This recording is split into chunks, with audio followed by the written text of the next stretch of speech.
आज पूरे उत्तर भारत में सबसे ज़्यादा बिगड़ा हुआ प्रदूषण का माहौल फरीदाबाद का है और इसके लिए सीधे तौर पर भारतीय जनता पार्टी की सरकार और उनके तमाम अधिकारी।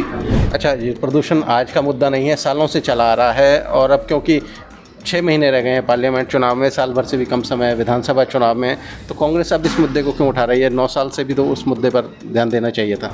लेकिन भाजपा चैन की नींद सो रही है। प्रशासन दोनों हाथों से लूट रहा है और लोग मरने को मजबूर हैं। जा सकता अच्छा, आप मैं रोकता हूँ, आप बस का ही बता दीजिए, बस किसकी चल रही है? भाजपा के नेताओं की, नाम बता दीजिए। सांसद और विधायकों की, मंत्रियों की। दिल्ली एनसीआर में इस समय प्रदूषण सबसे बड़ा मुद्दा है और जो हरियाणा के पूर्व मंत्री रहे हैं करण दलाल, उन्होंने प्रेस कॉन्फ्रेंस की है इस मुद्दे पर।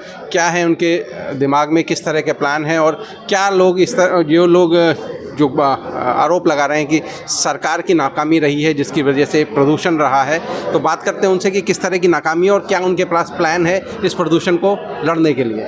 जी दलाल साहब, आप आरोप लगा रहे हैं सरकार पे कि सरकार की नाकामी रही है, ये इतना प्रदूषण का जो लेवल बढ़ गया है, AQI बढ़ गया है। ये जो फरीदाबाद का जो प्रदूषण है, आज पूरे उत्तर भारत में सबसे ज़्यादा बिगड़ा हुआ प्रदूषण का माहौल फरीदाबाद का है और इसके लिए सीधे तौर पर भारतीय जनता पार्टी की सरकार और उनके तमाम अधिकारी कसूरवार हैं, क्योंकि इन्होंने जो यहाँ पहाड़ों में नाजायज़ खुदाई का काम चल रहा है उसको रोकने से कोई इनकी सरोकार नहीं। पहाड़ कौन सा? अरावली? हाँ, अरावली जो फरीदाबाद के पहाड़ हैं, जो फॉरेस्ट एरिया रिजर्व में पहाड़ों की नाजायज़ खुदाई चली हुई है, वहाँ को रोकने का काम नहीं।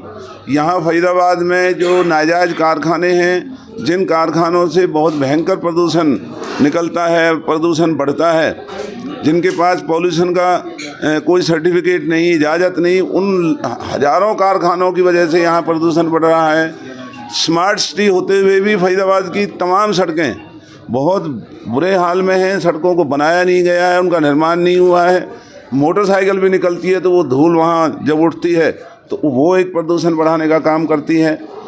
और यहाँ जो नाजायज़ बसें भारतीय जनता पार्टी के नेताओं की हज़ारों की संख्या में बिना परमिट, बिना लाइसेंस, बिना इजाज़त जो चल रही हैं, उनसे यहाँ का प्रदूषण बढ़ रहा है।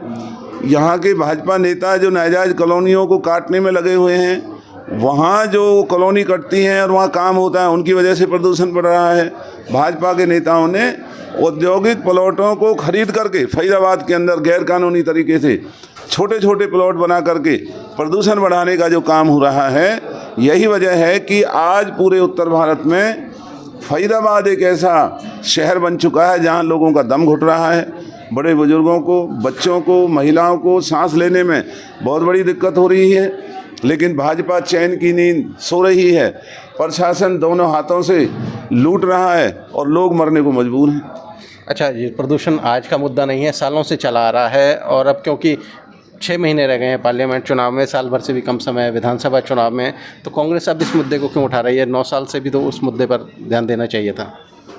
देखिए, क्योंकि जितना प्रदूषण अब खराब हुआ है, इतना प्रदूषण कभी खराब नहीं हुआ।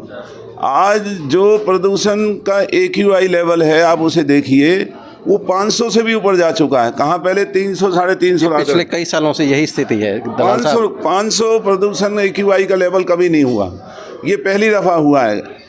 और वो जो हुआ है, जो भाजपा की सरकार और इनके अधिकारी जो इस तरह की गलत जो गतिविधियां हैं, जो जिनका मैंने नाम लेके आपके सामने जिक्र किया, उनको गैरकानूनी तरीके से बढ़ावा देने से, अपनी जेबों को भरने की वजह से AQI ख़राब है। फरीदाबाद में लोग मरने को मजबूर हैं। अस्पतालों में, प्राइवेट अस्पतालों में लूट का माहौल है। सरकारी अस्पतालों में कोई ना डॉक्टर है ना दवाई है। तो मजबूर होकर के हम ये धरना सभी लोगों को साथ लेकर के, जिसमें जो गैर राजनीतिक लोग हैं उनको भी साथ ले रहे हैं, क्योंकि अकेले हमारी समस्या नहीं है। ये समस्या भाजपा के लोगों की भी है, ये कांग्रेस के लोगों की भी है, जिनका राजनीति से कोई लेना देना नहीं, उनके लिए भी खराब प्रदूषण एक बहुत बड़ा परेशानी का कारण बन रहा है। तो सोती हुई सरकार को जगाने के लिए और हमारे पास कोई चारा नहीं है कि हम सांकेतिक धरना कर देंगे, और अगर फिर भी ये सोई हुई नींद से नहीं जागे तो इनको जगाने के लिए बड़े स्तर पर हम और लोगों से, सभी RWA उनसे संपर्क करके, सामाजिक संगठनों से संपर्क करके इसको गैर राजनीतिक तौर से इस आंदोलन को आगे बढ़ाएंगे और सरकार को विवश करेंगे, मजबूर करेंगे कि ये लोगों को मरने से बचाएं। अच्छा, आप आरोप लगा रहे हैं बीजेपी के नेताओं पर, किसी नेता को पॉइंट आउट करेंगे, किसी का नेता का नाम लेंगे? तकरीब जितने भी विधायक और सांसद हैं वो सब हैं, उनका नाम लेने की ज़रूरत नहीं, जो भी हैं वो सब शामिल हैं, सारा फरीदाबाद भी जानता है।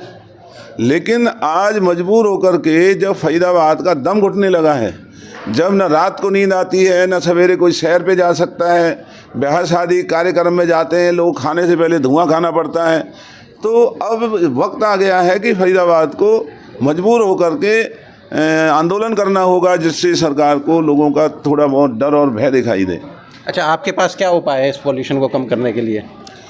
नहीं, इसका सबसे बड़ा उपाय तो जिस तरह से दिल्ली के अंदर पानी की बौछारें की जाती हैं, तो उस पानी की बौछारों से प्रदूषण को रोका जा सकता है। जो सड़कों का निर्माण नहीं हुआ है, सड़कों के नाम से जो पैसा आया था वो पैसा भाजपा के नेता और ठेकेदार उसको हजम कर चुके हैं। सड़कों का अगर निर्माण होता तो प्रदूषण इतना ख़राब नहीं होता।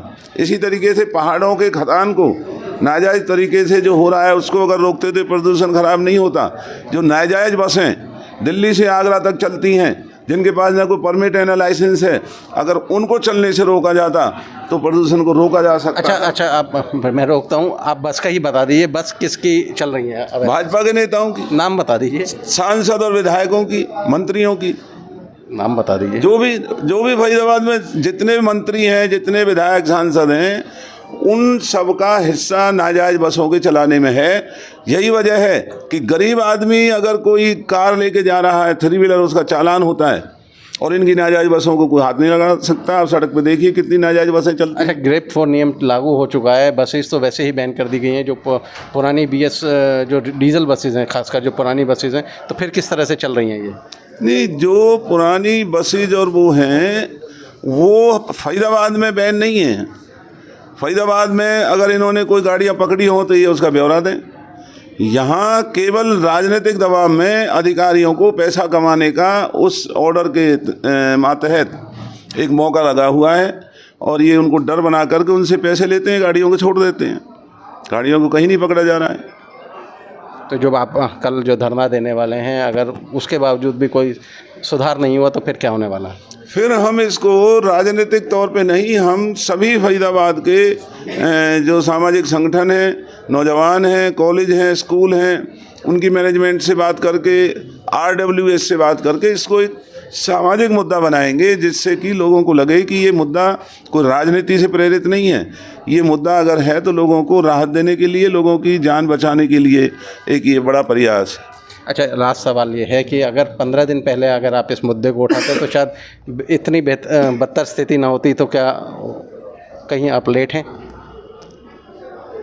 बहुत ज़्यादा लेट हैं और ये गलती मुझे मानने में कोई इस बात में दिक्कत नहीं, पहले से चली आ रही है, लेकिन अब हद पार हो चुकी है।